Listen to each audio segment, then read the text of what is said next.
Tụọmanụ ụmụ ọdịnala Igbo, afọ ọma nọ. Asị m ka chi tatawa afọ fọtara anyị ndụ, fọtara anyị udo na agamnihu, ihe akụ na ihe enwe. Asị m anyị gbuo n'ihu ka anyị na-abute ihe ọma, anyị gbuo n'azụ anyị ebute ihe ọma, n'aka nri ihe ọma, n'aka ekpe ihe ọma. Asị m na ọ bịala egbu anyị ga-egbu onwe ya. Anyị ga-apụtarịrị ife, anyị edu ude. Asị m n'aka ọbụla na-ama nzu amammanata unyi, iru ọbụla na-ama nzu ihe ọjọọ ama mkpọnata ya ihu, ụkwụ ọbụla na-ama nzu ka na-ejete ihe ọma. Asị m ndụ anyị bọsị afọ, ndụ anyị bọsị nkwọ, ndụ anyị bọsị eke, ndụ anyị bọsị orie. Ise. Abụkwa m onye nke gị, nwaada agbara ọma ụzọ mmiri. Akwụkwa m onye mgbasa ozi ọma ọdịnala Igbo, bụrụkwa dibịa Igbo.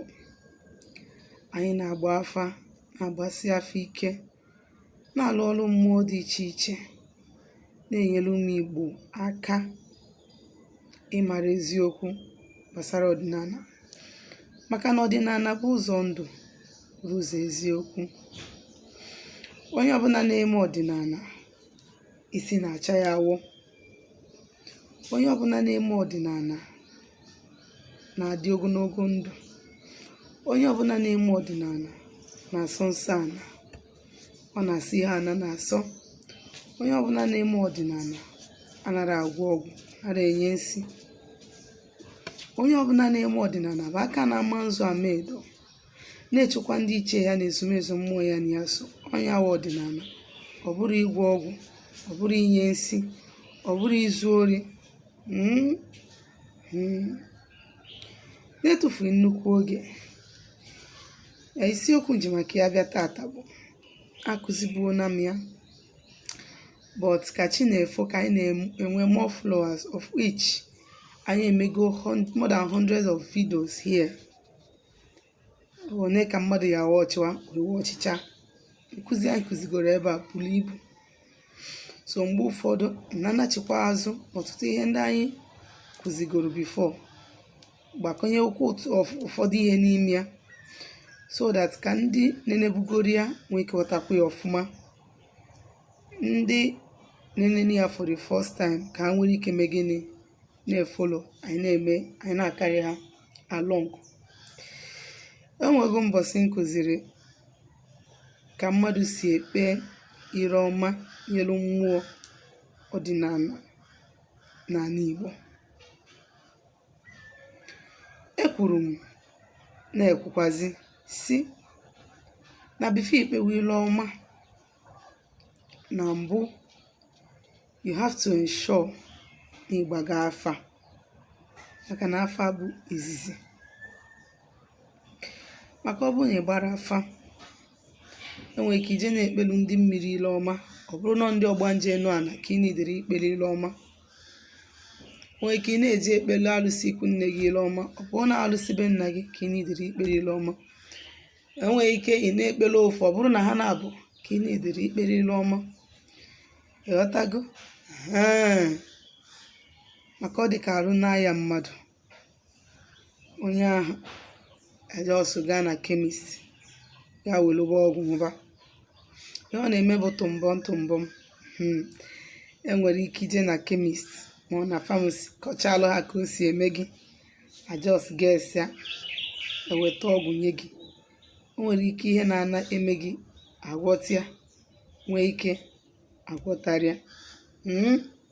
Ka na o nwere ike ọ bụrụ ọgwụ ekwesịrị inye gị for your own body system, ụdịka ahụ ị nwere bụ ọgwụ enyere gị, ọ na-emezi ịnwụcha ihe n'ebe a na-ebe.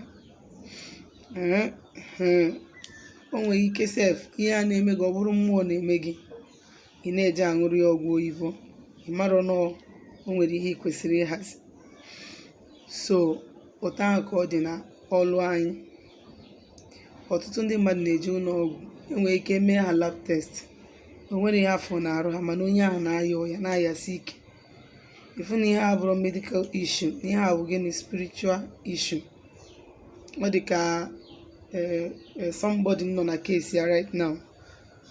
The person go 3 different hospitals and enye ya ọgwụ.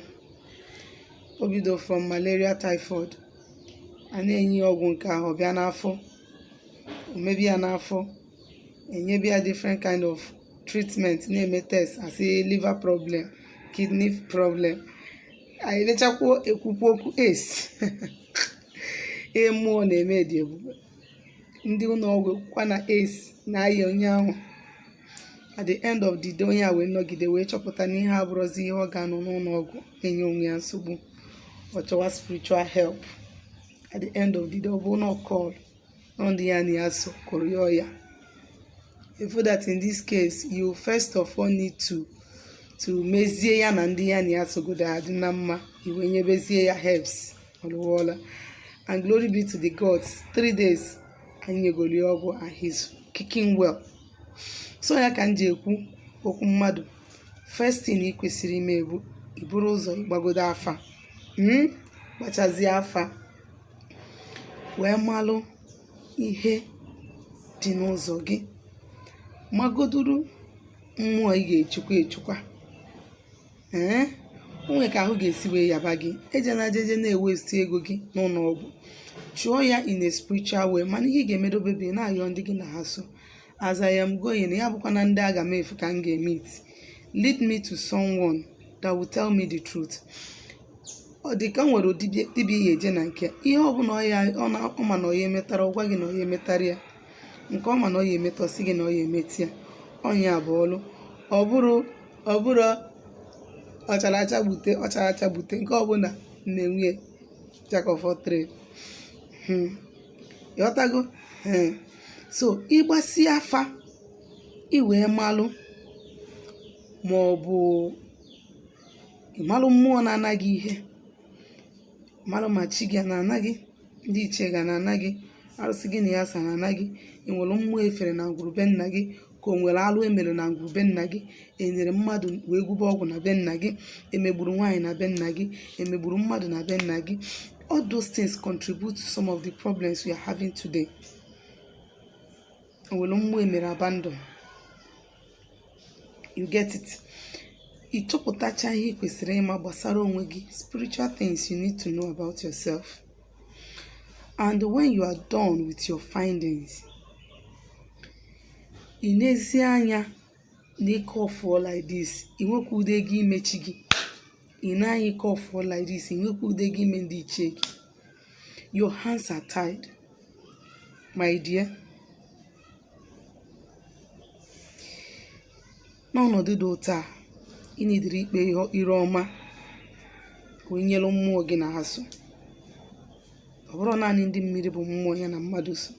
Maka na ihe nji wee visit with this topic, somebody na-ajụ question na this topic for some days now. So and ọ bụrụ ihe m ga-abịa wepụta time ka ọ gbara ofu onye, I have to make it public so that others can benefit from it. Yes, so ihe ị ga-eme bụ ọ bụrụ na agbasịalụ gị afa, ekwu okwu ihe dị na chi gị na ndị ọzọ.